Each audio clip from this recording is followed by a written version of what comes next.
Bienvenue à la Fondation Opal pour cette rencontre avec Namza Leba. Nous sommes très heureux de vous accueillir ici pour cette conférence mise sur pied avec Susmet Culture. Merci à nos amis de Susmet Culture, merci aux subventionneurs, aux soutiens qui sont institutionnels et personnels, parce que je sais qu'il y a beaucoup d'amis de la Fondation Opal et ou de Susmet Culture parmi vous. Bienvenue à vous, votre soutien nous est précieux. Cette rencontre a été mise sur pied. Alors, c'est souvent qu'on nous propose des artistes qui ne sont pas aborigènes. Vous savez, je crois que c'est notre raison d'être, l'art aborigène. Et là, cette fois-ci, normalement, c'est plutôt long pour répondre. Et là, l'audace, d'ailleurs, qui est une vertu, l'audace de Michel, qui est arrivé avec un journal, le D-Magazine, donc le magazine du temps, qui avait un magnifique reportage sur Namza. Et bien, ça nous a tout de suite interloqué. On s'est dit, tiens, il y a certainement quelque chose à faire, il y a certainement des passerelles à construire avec l'art aborigène. L'exposition de Namza est un special focus, c'est-à-dire que c'est une exposition satellite à la principale. C'est une voix ou un regard qui amène un nouveau regard sur le thème de l'exposition. Et ça tombe particulièrement bien parce que, toute la partie dans laquelle l'exposition de Namza est intégrée est une exposition de photographie de 4 photographes aborigènes, et 2, le thème abordé par ces photographes aborigènes, la dépossession, les 200 ans de colonialisation de l'Australie, l'appropriation et ces différents problèmes qui continuent aujourd'hui de persister pour les populations aborigènes, et bien Namza y répond en fait, ou se mêle à la conversation en parlant d'identité, en parlant de racisme aussi, de préjugés, et c'est donc un thème très important, profond. Namza, c'est comme si tu incarnais finalement ou personnifiais ce pont culturel que nous essayons de créer aussi ici, sur le postulat que l'art est un vecteur de dialogue à travers le peuple, que l'on a fait à Amy quand elle a commencé la fondation. Donc, voilà, je me réjouis que vous découvriez cette exposition qui est modeste en termes de nombre d'heures, mais pas en termes des thèmes abordés, comme vous l'avez compris. Une dernière chose avant de passer la parole à François.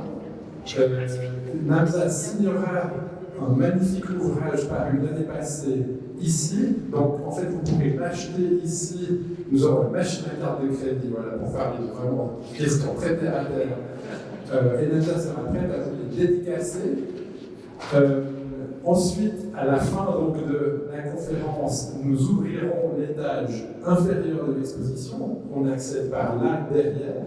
Et en même temps, nous vous offrons un verre sur la terrasse. Alors merci de faire ou l'un ou l'autre, mais de garder vos verres à l'extérieur de l'exposition, s'il vous plaît. Voilà, je vous souhaite une excellente soirée. Merci beaucoup. Pardon, j'ai fait un gros impair, je n'ai pas présenté Louisa Balin. Bonsoir Louisa, et merci beaucoup à vous de modérer cette rencontre. Je sais que vous êtes une modératrice émérite de Susmet Culture, nous sommes ravis de vous accueillir. Je passe rapidement la parole à François avant l'ouverture de la discussion. Bonne soirée.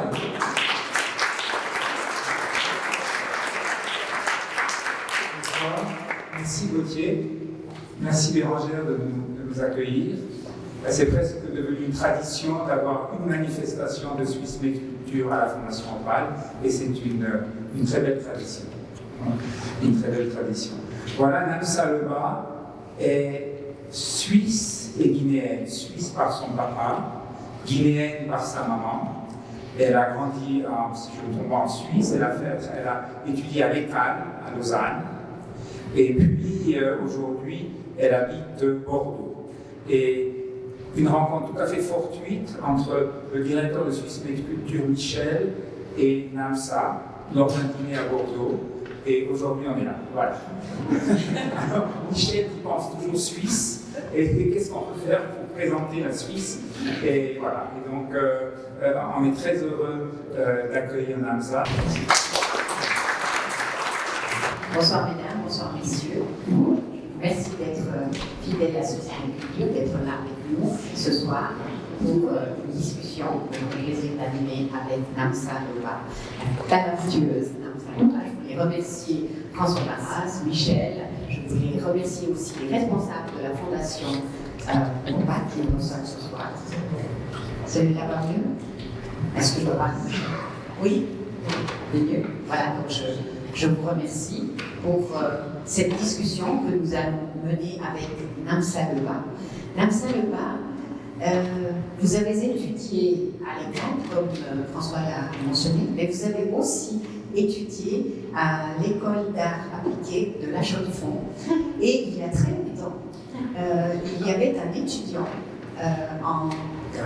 graveur qui est devenu ensuite l'architecte Le Corbusier. Donc, une école importante.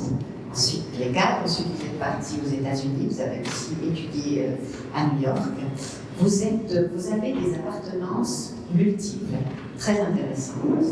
Votre papa est suisse, vous êtes né à Neuchâtel, votre maman est guinéenne. Et on va parler ce soir de ces appartenances multiples. On va commencer par parler de votre premier travail, Regard croisé. Alors on va faire défiler des photos ce soir et vous allez nous parler de ces différents travaux. Même ça, ces regards croisés, comment sont-ils nés? On en a quelques exemplaires ici. Bonsoir tout le monde, merci d'être là.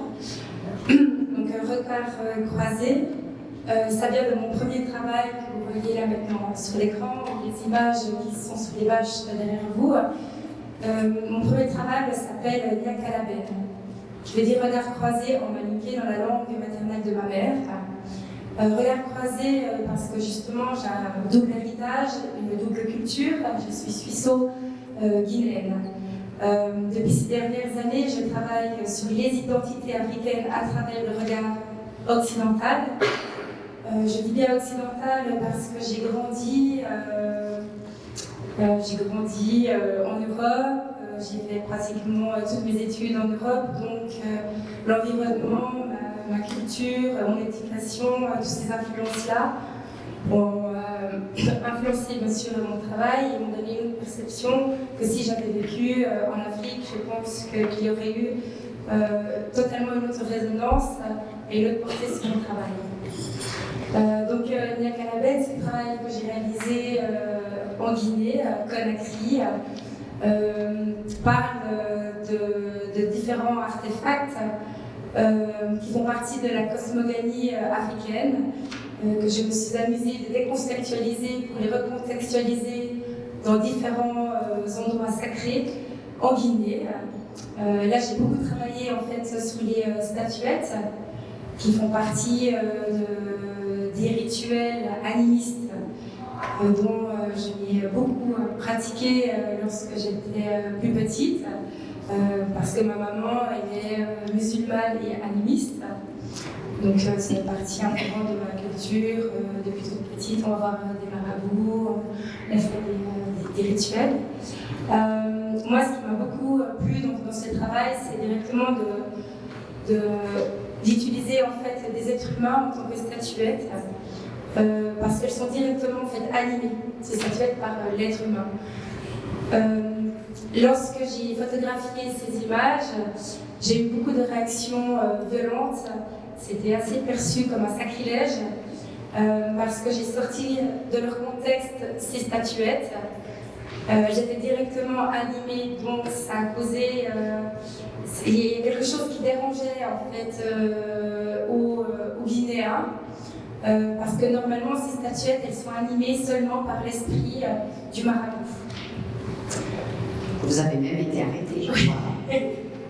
Oui, aussi j'ai été arrêtée par la police pour avoir justement sorti ces objets de leur contexte, les recontextualiser dans ces lieux sacrés. Après, moi, ce qui me plaît beaucoup aussi dans mon travail, c'est vraiment de déconstruire, de reconstruire dans un autre environnement, de recréer un nouveau projet. Et vous créez des costumes aussi, des mises en scène par rapport effectivement aux objets, aux statuettes et aux êtres que vous rencontré. D'où vous naît, au fond, ce désir de reconstruire, quelque part, ce que vous avez acquis? Parce que vous me disiez tout à l'heure que vous faisiez une immersion totale lorsque vous faisiez un travail, à la fois dans la culture, à la fois dans la nature aussi. Prenons les images qui vont défiler tout à l'heure. Comment est-ce que naît ce désir que vous avez? Qu'est-ce qui vous inspire? Est-ce que c'est un objet? Est-ce que c'est une personne? Est-ce que c'est la nature? Qu'est-ce qui vous inspire pour commencer votre travail? Là, pour ma part, pour ce travail, c'était aussi me réconcilier aussi avec ma culture africaine que j'avais mis de côté pendant toutes ces années. Et j'avais besoin de me rapprocher, en fait. Et donc, je me suis beaucoup intéressée à nouveau à l'animisme que j'avais mis de côté. Et donc, je suis partie faire un séjour là-bas. Après, j'ai rencontré aussi différents marabouts. J'ai participé aussi à différents rituels. J'ai rencontré différents aussi dignitaires en Guinée. Après, il y a aussi beaucoup de recherches, beaucoup de rencontres, beaucoup d'échanges. Et après ça, on commence à mettre bout à bout des idées, on commence à les construire. Et après, je commence à les dessiner. Après, je vais au marché, je regarde qu'est-ce que je peux trouver aussi comme objet au marché pour les prendre comme accessoires. Après, je commence à les monter et je commence à construire mon image, ma mise en scène, à construire mon décor, à mettre mon modèle dedans. Alors, vous êtes une metteuse en scène, on peut dire, de votre travail aussi, non seulement dessinatrice, photographe, mais aussi... Après, je m'occupe aussi de la mise en scène, des costumes aussi, j'aime bien aussi les réaliser. Et choisir aussi mes modèles, pour moi c'est aussi important. Je fais beaucoup de casting sauvage, j'aime beaucoup partir à la rencontre en fait, des gens, utiliser aussi des modèles non professionnels dans mon travail. J'utilise seulement des personnes professionnelles, des mannequins, lorsque je travaille pour des grandes marques. Mais je trouve j'aime bien d'avoir ces personnes pures, qu'on puisse bien, eux aussi, puissent un peu se positionner aussi dans le travail. Et après, j'aime bien aussi pouvoir les guider. Ils ont une totale aussi innocence, une espèce de pureté aussi. Et j'aime bien pouvoir directement essayer de m'approcher au plus profond d'eux, de pouvoir avoir aussi cette pureté de leur beauté intérieure en fait, qui m'intéresse beaucoup dans mon travail. Vous disiez, j'aime rendre visible l'invisible. Voilà, bien sûr, quand on parle de mon travail, on parle beaucoup de croyances, de culture, et lorsqu'on parle beaucoup de l'animisme, et lorsqu'on fait des rituels, il y a beaucoup de choses qu'on sent, qu'on perçoit aussi parfois, et après c'est difficile de le rendre visible en fait, ou bien de pouvoir en parler. Après c'est des cercles seulement pour les initiés, on ne peut pas tout raconter, c'est aussi particulier. Donc après dans mon travail j'essaie de montrer aussi ces choses un peu invisibles, non palpables, de le rendre visible avec différents accessoires, de pouvoir en parler, de montrer les choses comment, à travers les filtres, et comment elles sont restées en moi pour donner en fait après en sortir une image. Et, dans mon travail, je montre aussi une réalité, ce qui n'est pas la réalité. Hein. Tout mon travail, c'est de la docu-fiction. Après, moi, ce que je trouve aussi assez intéressant dans mon travail, c'est en Afrique, voilà, l'Afrique n'est pas un continent, l'Afrique n'est pas un pays, je veux dire, c'est un continent. Beaucoup de personnes mettent facilement tous les pays voilà, que l'Afrique a seulement une identité, mais non, il y a plusieurs cultures, etc. Et mon travail n'est pas perçu de la même chose en Afrique de l'Ouest, en Afrique du Sud, ou en Afrique du Nord, ou en Afrique de l'Est, et aussi perçu d'une manière aussi différente aussi en Europe, aux États-Unis. Et ça dépend de la culture qu'on a et les connaissances que la personne a du pays, bien sûr. Et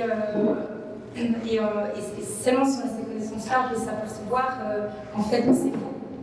Ce que je montre, que je ne les ai pas trouvés de cette manière-là, et que je n'ai pas juste photographié une cérémonie, une mascarade ou un rituel comme ça. Vous vous en êtes inspiré, effectivement, pour redonner une réalité qui n'est pas la réalité. Voilà, un nouveau corps. Un nouveau corps. Alors, un des pays qui vous a aussi beaucoup influencé, c'est l'Afrique du Sud. Vous allez faire défiler tout à l'heure des images d'Afrique du Sud, l'histoire de l'Afrique du Sud, effectivement, par rapport aussi à la question de l'apartheid. Et puis, vous me disiez, en fait, les Sud-Africains ont très bien reçu votre travail de recréation. Par exemple, le vaudou n'existe pas en Afrique du Sud, et vous avez pu effectivement travailler à la fois sur la culture zoulou et le vaudou. Vous avez mélangé quelque part, vous avez recréé une nouvelle identité grâce à votre travail quelque part par rapport au vaudou et aux enfants zoulous qu'on voit défiler tout à l'heure. Oui, voilà, j'en ai fait un syncrétisme culturel de culture, de la culture un peu béninoise, si on veut, le berceau du vaudou, et la culture de Zoulou en Afrique du Sud. Moi, ce qui m'a beaucoup intéressé, c'est ce syncrétisme culturel, et après d'en aussi ce que je voulais pour créer quelque chose de nouveau. Ce travail a très bien été accueilli par la communauté zoulou et aussi sud-africaine, a très bien été perçu. Eux, ils ont aussi d'autres formes d'animisme qui est très différente du vaudou. Ils ont été aussi très intrigués, curieux. Et dans ce travail zoulou, Kids, j'ai mélangé aussi des mouvements anti-apartheid. Comme là, on peut voir la photo de gauche. On voit brûler les passeports pendant l'apartheid, où il y avait les passeports des différentes ethnies. Donc pour eux, c'était pas possible d'avoir ces différents passeports. On est juste une nation, nous sommes juste sud-africains. Brûlons tous ces passeports, qui ont une signification pour nous. Il y a aussi le point levé, qui veut dire battons-nous, allons de l'avant. Voilà, toute cette histoire très complexe de l'Afrique du Sud, ça m'a beaucoup parlé. Ça m'a beaucoup intéressé de m'approfondir plus dans cette culture, d'en apprendre plus et de pouvoir la montrer à travers les différents regards. Alors, les femmes ont un rôle très très important en Afrique du Sud, et il y a des femmes qui, grâce à leur travail, vous ont inspiré. On voit votre travail, et surtout, vous avez été repéré par des marques importantes, notamment Christian Dior, et vous avez créé 2 sacs pour Christian Dior. Comment est née cette collaboration? En fait, ils sont venus me chercher, tout simplement. C'était une très bonne collaboration que j'ai eue avec la maison Dior. On est parti sur 2 photos que j'avais réalisées en Afrique du Sud sur l'ethnie Ndebele. Donc là, on peut voir une maison, ce sont des maisons qui ont un graphisme très fort. La communauté Ndebele, ce sont les femmes qui peignent les maisons et différentes choses. Donc maintenant, il ne reste plus qu'une femme qui est très connue, qui fait partie qui exerce et qui montre dans différentes galeries ou dans des foires, etc. Et qui exerce son talent d'artiste d'art Ndebele, Esther Mpumalanga. Donc je suis allée aussi à sa rencontre là-bas. Elle vit encore comme longtemps, avec ses différents colliers, ses anneaux autour du cou, aussi ses bracelets, etc. Elle s'habille de manière traditionnelle. Et donc, moi, pour ce travail, ça m'a... je suis partie, moi, ce que j'ai voulu photographier, c'est la culture ndébélé que j'ai modifiée à travers un miroir où j'ai pris en photo la réflexion de cette culture. Et donc, c'est une perception qui a été modifiée, et voilà comment on peut l'apercevoir à travers aussi mon regard, d'une manière contemporaine et aussi un peu plus moderne, si on veut. Alors, vous avez effectivement créé 2 sacs, un en jacquard et l'autre, je crois, en fourrure. En bison, oui. Un en bison.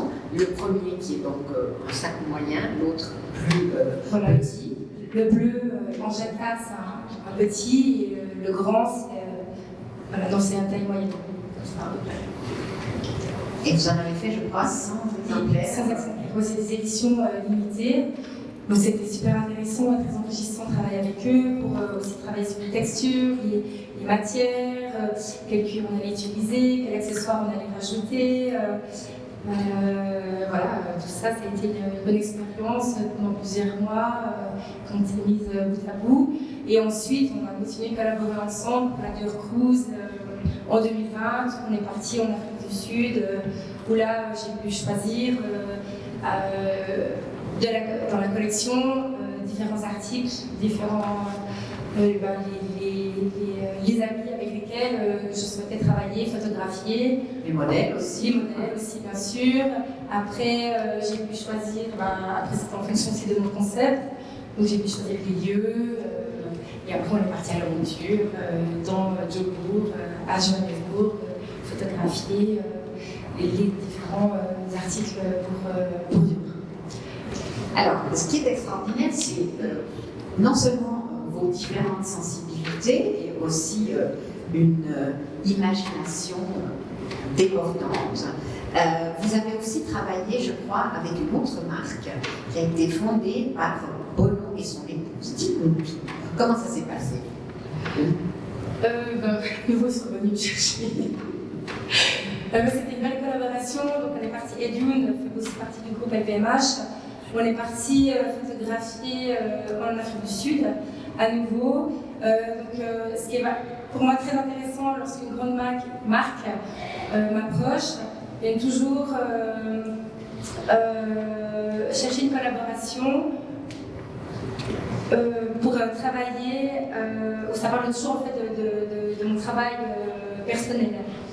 Donc c'est pas pour créer quelque chose comme dans Vogue ou dans Elle, quelque chose de très commercial, mais c'est d'avoir une approche plus personnelle de mon travail. Donc du coup, pour moi, c'est un peu une continuité de mon travail. Donc simplement perçu un peu d'une manière où il y a plus une collaboration un peu autre, mais pour moi c'est très intéressant, c'est un peu une continuité de mon travail. Donc là aussi, vous avez choisi... Et donc là, je me suis beaucoup inspirée de mon travail personnel que j'avais réalisé en Guinée.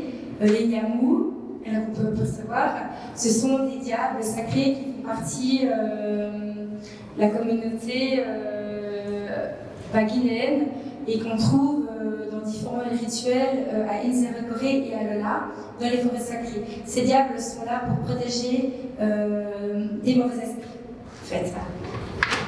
Et donc, là, c'est une des photos de la série Tunkuma que j'ai réalisée pour Edune. Et là, on peut les percevoir. Donc là, c'est des Nyamou customisés, on va dire, où on les a complètement sortis de leur contexte, puisque là, c'est plutôt une vision et une esthétique très mode, en fait. Et là, on voit le modèle avec les habits Edune. Alors, vous êtes perçue comme une artiste du thème de la photo. Vous êtes, je dirais, une touche à tout un peu de génie, parce que vous arrivez à passer d'un côté très spirituel dans vos inspirations, dans votre travail, à un côté justement où les grandes marques de mode viennent vous chercher.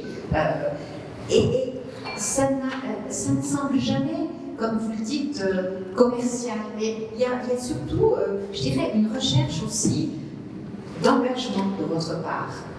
C'est assez extraordinaire quand on voit ces images, parce qu'on se demande, mais comment est-ce que le public, alors à part les initiés, qui font votre travail très original, mais comment est-ce que les Sud-Africains, par exemple, le public vous perçoit quand vous montrez ces photos et ces compositions que vous faites?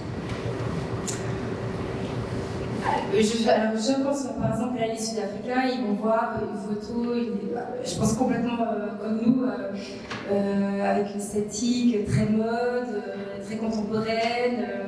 Je pense que là, ils ne vont pas du tout chercher une photo, mode documentaire, etc. Là, je pense plutôt qu'ils vont voir une esthétique très vachement, en fait, pour celle-ci.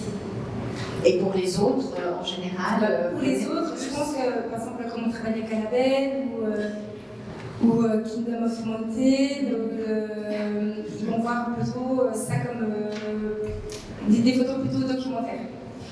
Et en fait, non, ça nous explique que c'est de la docu-fiction, c'est pas du tout la réalité, c'est tout des montages, c'est l'appropriation culturelle aussi, c'est des échanges, discuter, créer des costumes, les mettre en scène. Alors, arrêtons-nous sur ce personnage. Qui est-il? Ah bah lui, c'est un vrai sorcier.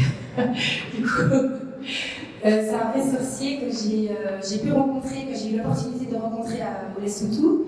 C'est un tout petit pays inséré dans l'Afrique du Sud, très montagneux, qui offre aussi des paysages un peu comme la Suisse, avec aussi des magnifiques lacs de montagne. Donc je suis partie à leur rencontre, et là j'ai eu dans un tout petit village dans les hauteurs, j'ai pu avoir cette magnifique rencontre. D'ailleurs on voit, il a sur lui de la terre, de la graisse de chèvre qui lui donne, c'est pas vraiment bien à l'écran, mais qui donne une peinture un peu marron chaud, qui vire un petit peu dans les rouges. Et ça, c'est aussi une sorte de protection. Et là, on peut voir, il a une peau de léopard, avec une peau de vache derrière, et avec des cornes qu'il va utiliser pendant ces différentes cérémonies rituelles. Alors, on disait qu'il ne vous regardait, jamais dans les yeux. Non, je n'avais pas le droit de le confronter son regard, le regarder de face, et le photographier de face. Est-ce qu'il avait peut-être peur? Il se disait, mais elle a peut-être un pouvoir que je ne connais pas. Il n'est pas initié à ses croyances, je pense. Je vais aller plus loin, mais après, je sais que c'est aussi une marque de respect. On peut voir quelqu'un de plus supérieur, avoir une plus grande supériorité, par exemple, à moi. Et je pense aussi à niveau de leur culture. Si je ne suis pas initiée, je ne pense pas que je peux me permettre de l'affronter et de regarder. Vous avez pu parler? Ah oui, bien sûr. Ouais. Voilà. Et alors, quel était un peu le dialogue que vous avez eu avec ce sorcier, qui est un personnage important dans sa communauté? On a eu un échange assez riche, on a parlé de leur culture, de leurs croyances. Et après, c'était aussi cet échange, qu'est-ce que tu viens faire ici, pourquoi tu fais cette docu-fiction, tu nous mets en scène, c'est pas vraiment. Ça nous représente en même temps pas vraiment. Et en même temps, il y a un mélange aussi de notre culture, c'est tous ces échanges-là. Et en même temps, ils étaient très jouissifs de pouvoir participer à un travail artistique, ça leur sort aussi de leur routine, et de trouver ça aussi très intéressant, de trouver tout quelque chose dans la vie de l'État. Alors, vous êtes une grande voyageuse, et vous avez quitté les pays africains, vous avez visité pour partir en Polynésie. Ah oui. Ah. Je crois que c'est une région du monde qui est très importante pour vous. Effectivement. Professionnel, mais voilà. Donc la plupart du temps, lorsque je pars réaliser un travail, pour moi il est important de faire une immersion plus ou moins totale. Je ne reste jamais quelques jours. Je reste en 2 mois et 3 ans sur place. Donc la Polynésie, j'y ai vécu 3 ans là-bas. Je suis partie photographier des marous et des rérés. Les marous, ce sont des hommes efféminés qui ont toute la sensibilité d'une femme et toute la virilité d'un homme. Ils font partie intégrante de la culture polynésienne. Ils existent depuis le début des temps. Et si vous voulez, quand les missionnaires sont arrivés, il y a à peu près 200 ans en arrière, il y a quelque chose qui cloche. Le troisième genre ne peut pas vraiment exister, si on veut. Et donc, ils ont dû se faire très discrets, les marous. Ensuite, les rérés. C'est la tradition orale, donc il y a différentes hypothèses, hein, il n'y en a pas qu'une. Il y a différentes histoires. Donc, les rérés, ce sont des femmes. À la base, c'était des hommes, et donc on les considère comme des femmes. Ce sont des femmes transgenres, travesties, mais ce sont elles se considèrent en tant que femmes. Voilà. Moi, ces personnages m'ont intriguée. J'ai voulu en savoir plus. J'ai voulu photographier un peu ce mythe de la vérité, comme on le perçoit dans la mémoire collective. J'ai aussi Gauguin.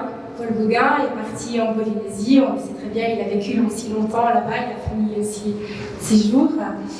Et il en a aussi beaucoup peint, aussi des marous.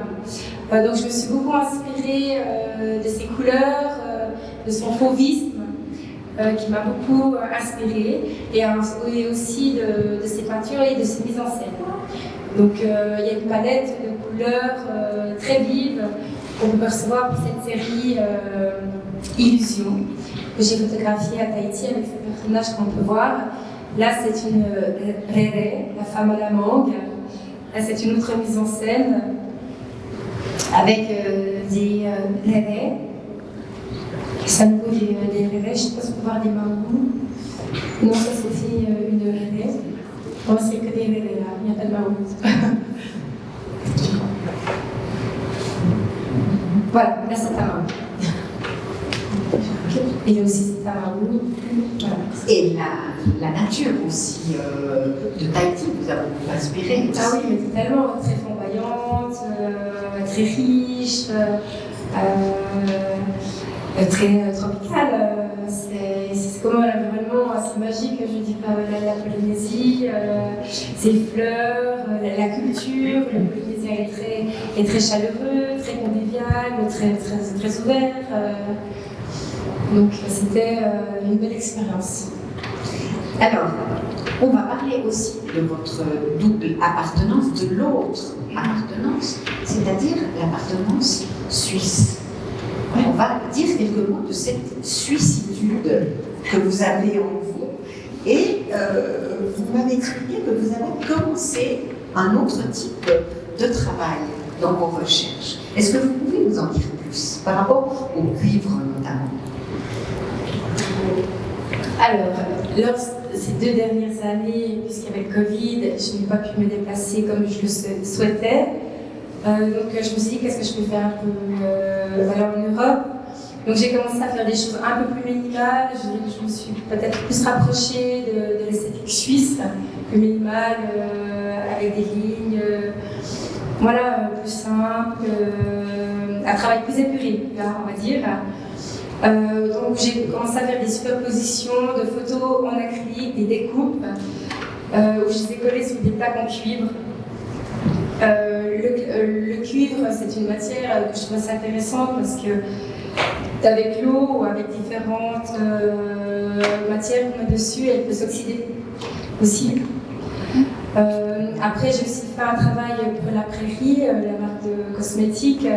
Bon, ça, c'était pour Art Basel, où là, c'est une superposition de photos en noir et blanc avec de l'acrylique, collées ensemble, avec des personnages qui venaient aussi de Tahiti, mais pas du tout dans ce style-là. Très épuré, très simple. Donc voilà, donc maintenant j'explore aussi d'autres médiums, j'explore d'autres choses. je suis dans une voie aussi plus expérimentale, je pense. Voilà,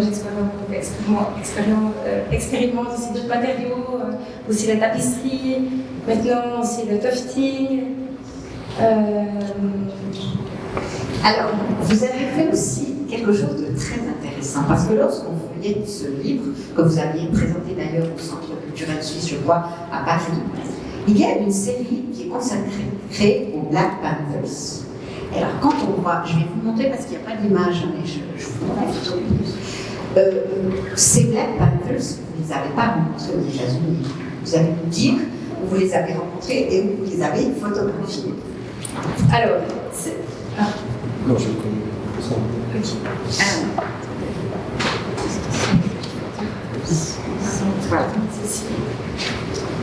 Donc cette série, je l'ai réalisée en Suisse. Ça m'intéressait de faire une remise en scène de différents événements qui auraient pu se passer pendant cette période-là. Donc les Black Panthers, on connaît bien, ils se sont battus contre la ségrégation raciale aux États-Unis. Et donc aussi, j'ai trouvé différents personnages. Donc en Suisse romande, après on a fait aussi une recherche au niveau du costume, j'ai fait aussi des badges, et aussi il y a une résonance assez forte aussi dans ce travail-là, ça parle à nouveau d'identité, de culture, de descendants aussi africains, aussi d'esclaves. Et ça fait une résonance aussi, pour moi, assez importante, qui parle aussi de l'identité aussi africaine. Et donc, toutes ces personnes, vous les avez rencontrées en Suisse, dans une nuit. Pardon ? Oui, voilà. Tout a été fait à Lausanne, pratiquement, ou à Neuchâtel, tout a été réalisé en Suisse. Merci, donc ça c'était extraordinaire, merci Lisa. Je voulais poser une question. Moi, parfois, j'ai un petit souci comme chercheur. Par exemple, quand je fais un travail de recherche, donc j'ai un petit problème, c'est que parfois j'écris quelque chose pour l'amélioration. Quand j'ai parlé de prévention des conflits, quand j'ai parlé comment on peut éviter les conflits à long terme et comment on peut couper, casser cette circularité qui arrive au Liban et ces catastrophes qui se suivent l'une après l'autre. Et moi, je faisais ça par amour, en fait, pour les Libanais, et en fait, ils prenaient ça mal, comme si je jugeais, comme si je parlais des choses privées. Est-ce que ça t'arrive à toi, quand tu fais ton travail, et tu veux peut-être donner ce qu'on appelle aujourd'hui du empowerment? Ça veut dire donner une voix, donner de la force, donner... Est-ce que ça t'arrive d'avoir un choc et les gens viennent chez toi en faisant un contre-effet, l'effet contraire de ce que tu souhaitais?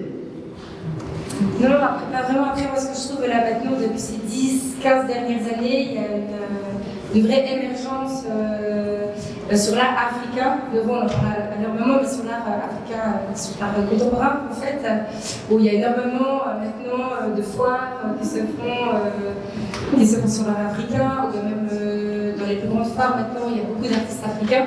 Il y a une grande émergence sur l'art africain. Et aussi, je trouve qu'il y a une plus grande visibilité qu'avant, elle n'avait pas, l'Afrique, ou sur les personnes d'origine africaine, ou les Africains même. Et maintenant, il y a tout aussi un engouement aussi sur le portrait qu'on peut voir dans l'art contemporain africain. Et je trouve ce qui est vraiment bien, c'est qu'il y a une grande visibilité, on met en avant l'art africain, et maintenant, c'est vraiment les Africains qui montrent leur art. Par rapport à avant, ça a toujours été montré l'art africain à travers, bien sûr, le regard occidental, mais vu par des Occidentaux et mise en scène par des Occidentaux. Parce que l'histoire de l'identité africaine, de la photographie, vient des Blancs, on a des colons, en fait. Donc, je trouve que maintenant que les Africains puissent s'approprier leur identité et la montrer comme ils l'entendent, et aussi de manière contemporaine, et que ça parle de leur culture, de leur ressentiment, qu'est-ce qu'ils ont passé à travers leur filtre, qu'est-ce qu'ils en raisonnent. Je trouve que c'est une très grande richesse maintenant aujourd'hui. Merci. Je voulais savoir si quand vous faites vos voyages, vous êtes seul ou accompagné pour traverser ces pays africains? Alors je suis toujours accompagnée. j'ai toujours un ou deux assistants avec moi. Soit pour les négociations, ou soit aussi s'il y a la barrière du langage. Parce que parfois, où je peux aller, soit ils ne parlent pas anglais, ou soit ils ne parlent pas français. Donc, ils vont parler des dialectes. Donc, ça va beaucoup m'aider si je peux mieux communiquer avec eux. Merci. Est-ce qu'il y a d'autres questions? Est-ce que par exemple votre maman vous parlait dans sa langue aussi? Est-ce que vous avez des réminiscences de cette langue peut-être? Alors là, lorsque j'étais petite, oui. Et après, je n'ai plus pratiqué. Donc maintenant, je ne pratique plus. D'accord, il y a une question aussi. On parle un peu du lien entre l'art, le monde de la mode, et puis bon, le regard peut-être anthropologique. Le sorcier, vous l'avez habillé ou il était comme ça? Justement, c'est très intéressant parce que, comme je disais avant, souvent on pense que j'ai trouvé mon personnage comme ça. En fait, non. Justement, il y a une grande intervention. Donc là, j'ai travaillé avec quelques-uns de ses accessoires. On pouvait voir sa peau de léopard, sa peau de vache, ses accessoires de corne. Et après, là, on voit il y a une couverture de survie que j'ai amenée moi. Après, là, c'est des collaborations. Sinon, à partir de vêtements, par exemple, qu'ils utilisent lors de différents folklores ou rituels, après, moi, je m'approprie et je les détourne complètement. Je vous montrer une image, comme dans la série Zulu Kid, non, pas du tout, Koi-san. Voilà. Là, ce sont des habits, par exemple, cette peau, elle n'est pas du tout mise comme ça. J'ai décidé de la mettre comme une espèce de veste, avec ça remonte sur les épaules, un masque qu'on met normalement sur les chevaux, une ceinture faite de coquillages de coris. Et voilà, ça c'est complètement une composition de mon imagination, on ne le trouve pas comme ça. Et puis ce lien entre monde de la mode, monde commercial de la mode et monde de l'art, comment vous le vivez? Parce qu'il y a énormément, on voit même ici par exemple, il y a un magasin LVMH et on voit les artistes qui passent régulièrement dans les vitrines de ce magasin LVMH. Donc on sent qu'il y a une connivence entre ces deux mondes, mais qui n'est pas évidente pour quelqu'un, disons, qui aime l'art comme art. Alors, aussi dans mon travail personnel, je pense, dû à mon vécu, en fait, je pense en Europe, et à mon éducation, et à mes influences, l'esthétique de mode, au niveau des poses, a toujours été perçue dans mon travail. Là, on peut le voir, la manière dont elle pose sur la figure à droite. Aussi la position, certaines fois, de mes modèles, on peut sentir justement cette esthétique de mode. Alors, vous dessinez, vous êtes photographe, vous faites de la mise en scène, vous recréez pour vous, créer des vêtements. Est-ce que vous avez envie de lancer votre marque Dame Saloma? Je pense à vous, comme je pense par exemple à Stromae qui, à un moment donné, a décidé d'arrêter la chanson pour, au fond, lancer une marque de vêtements. Non, absolument pas. Non. Vous n'avez pas envie d'habiller les autres personnes à part pour les mises en scène de votre travail? Non, pas pour le moment. Pas pour le moment. C'est parce que vous n'avez pas le temps ou est-ce que c'est une démarche complètement différente? Je pense que c'est une démarche différente, pourquoi pas, peut-être dans un futur, mais pas pour le moment. Certains artistes, peintres, photographes, dans leur travail se mettent parfois à réaliser des autoportraits. Est-ce que vous avez eu l'idée de vous mettre en scène, pas forcément uniquement en autoportrait, mais pour dialoguer avec ces créations que vous avez faites? Alors, je déteste me prendre en photo. Ça résume assez bien. Alors, il y a ce livre que vous pouvez acquérir et que Namza peut signer. J'ai peut-être une question. Là, vous avez 2 enfants, un petit garçon de 2 ans et demi, une petite fille de 9 mois. Vous avez cette double appartenance culturelle. Qu'est-ce que vous avez envie de transmettre à vos enfants de votre culture suisse et de votre culture guinéenne? Très bonne question. Et Marie français, hein. Et Marie, Rencontrer la question. Et tu es en plus. Après, je pense dans la culture suisse, je dirais plutôt, il y a tout cet esthétique, l'esthétisme suisse, helvète, très épuré. Après, il y a toute cette culture, aussi de la nature, voilà, autre. Et après, au niveau de la culture africaine, ce sera plutôt, je pense, les croyances, tout ce qui s'approche de l'aquasanimisme, de la nature, des animaux aussi, parce qu'on pense dans la réincarnation des animaux, même, voilà, différentes divinités, peut-être plus dans la culture africaine, toute la vibrance, toute la. Plus ce côté d'énergie, de vibrance, au niveau de ce côté peut-être un peu plus chaleureux, de couleurs, etc. Bon, après. Pour moi, ce qui est le plus important, c'est qu'ils soient citoyens du monde et qu'ils soient bien partout. Voilà, je ne me sens pas plus suisse que guinéenne, je me sens citoyenne du monde. Je pense que c'est une belle conclusion. Je vous remercie beaucoup. Vous nous avez fait voyager, vous avez fait